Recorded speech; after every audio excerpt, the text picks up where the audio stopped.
Okay, so this is August 13th, 2016, Edible Acres 2. An update on the compost generating chicken system. A number of folks have asked for updates, and I think it's time to do that now that we are, let's see, so it's August 2016. We started this in May of 2015, so what, a year and 3 months in, just to talk about some of the details of what's going on. We've had 4 babies hatched and then another round of 2 babies, so we're up 6. Of course, 3 of them are roosters so far, and these 2 little ones we don't know yet, but we'll see. Looks like one's a rooster. We're down a rooster. Big Red is no longer with us. We took him out. Too much aggression, too loud. We ate him. He was beautiful and wonderful. So yeah, flock dynamics, things are changing. What I wanted to focus on though, we also lost 2 hens to raccoons. We had, for what it's worth, maybe in past videos you could have seen it, there was a metal tube that was here. We thought it was small enough that chickens couldn't get in it. Turns out some hens were in there secretly laying eggs. A couple went broody on the far end of the tube, and I guess raccoons smelled the eggs and came in at night and killed those 2. Pretty intense, pretty sad. Took the metal tube out, and looks like the raccoons are no longer here. So we're down 2 by predation, 1 by our predation, and up 6. But anyway, let's talk about the compost part of it. You can see this area in some ways has simplified, but I would also say has evolved. You can see we've got a wheelbarrow of compost that's coming out. Same deal. I wouldn't call this, beautifully aged, finished compost, but I'm very happy to extract it from the chicken yard, get it down in the gardens, and throw some seeds at it for the fall and see what happens. I could very easily imagine some radishes, or beets or things being able to grow in here, some kale with a nice mulch. And you can see what's happening now is we've got a simple division. There's the incoming, or let's call it raw, and we've got the outgoing, which is the finishing bay. Sorry, I'm hitting buttons here and trying to learn what's going on. And yeah, I don't know, the last week or so I've been starting to extract this round. This is, it's hard to really know because it's kind of a revolving door, so to speak. But this might represent about 20 to 30 days of my activity and the chickens' activity in the yard, from raw incoming food scrap to this. We're in a warm time of year. You can see the micro turning, the Berkeley method here. So you turning frequently, aerating frequently.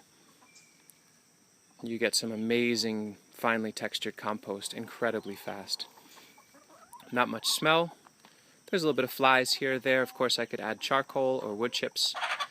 But there's one of the new roosters. That guy right there. Him. But yeah, so the chickens work on it. I pile it up. They work on it some more. Once it's starting to break down, so you can see like where this guy is, it's starting to blacken up and look like it's about ready. It's going to then next time get flipped into this area and hilled up for a while as they kick it apart, hill it, kick it apart. You've seen this in the other videos. It's been working. I'll just say it that way. We've taken lots and lots of this type of compost out of here. 20 to 30 days to this from this. What I'm learning is that the coarser, woodier debris, so prunings of woody sticks in the garden, old bones, things like that, they're going on the far end to make just one large, coarse, hot compost pile. And I think the chickens will appreciate that in the fall to get that radiant heat. And it's a little less hassle for me of trying to use a hay fork to move through branches and twigs.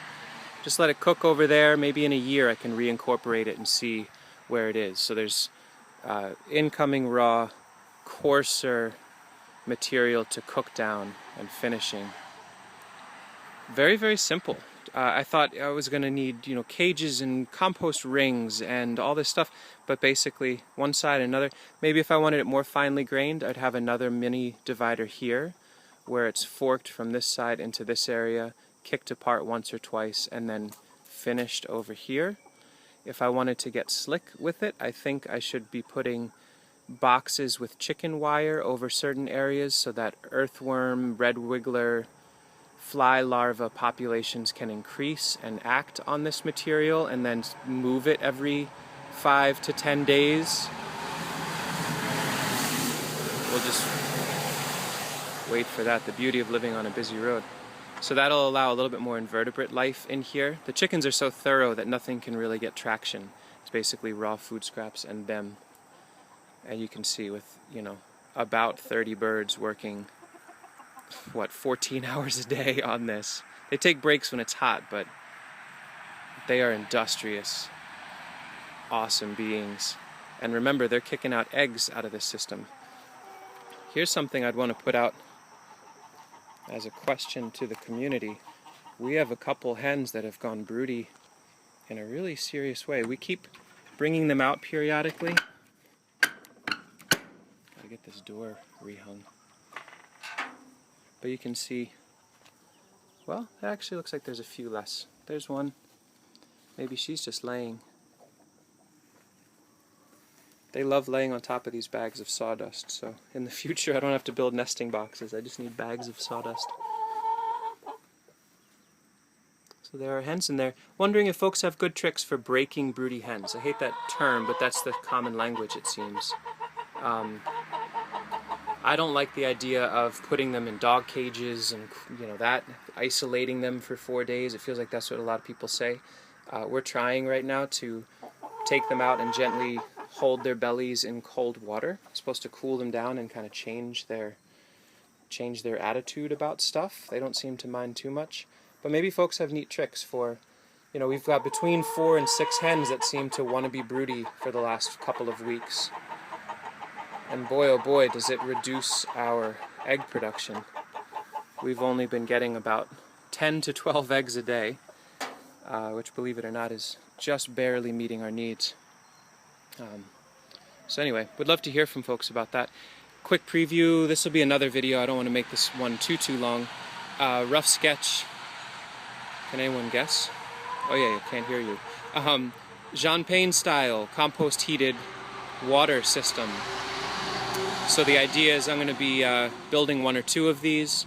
There's PEX tubing banked in what will be a full compost ring of wood chips and bedding from the chicken coop, watered with the rich pond water that's down here. This is runoff from the roof, and brought up to like a high thermophilic compost state, and to see if we can get thermosiphoning. So these 2 hoses will be connected ideally into a 55-gallon drum of water in the coop, so we have 400 pounds of radiant hot water, ideally 150 degrees or so, to heat the coop in the winter and give the chicken something nice to enjoy near it. So we'll come back to that around the concept. This is very rough sketch at this point. And we'll also be building a mobile cattle panel high tunnel, a 2-panel cattle panel high tunnel, which we'll make another video about. Shush! Some of these hens are so vocal. We're strongly considering getting rid of every single rooster in this group, and you can see from her why that would be. So we put these little capes on their back to help protect, but the mating process is brutal, and we know that the roosters provide good protection, but at what expense? So in the next video you might very well find that we only have hens here, and we'll see. We'd love to get feedback from people on that as well. Does that seem like a smart move, or are we asking for trouble? Because there you go. There's yet another, we'll call it mating, although I think more accurate words could be used. 3 roosters right there, 1 hen. Kind of rough. So if we're going to raise chickens from seed again, so to speak, what we would probably do is buy known female layers and broilers, and wait for hens to become broody in the spring, and then sneak some babies under her and see if she'll raise them up. That's our hope. Enough of this dude stuff. Alright, that was a rambling long video. Thank you for watching. Please ask questions and also share your opinions on how this looks to you and other ideas that you have. Take care.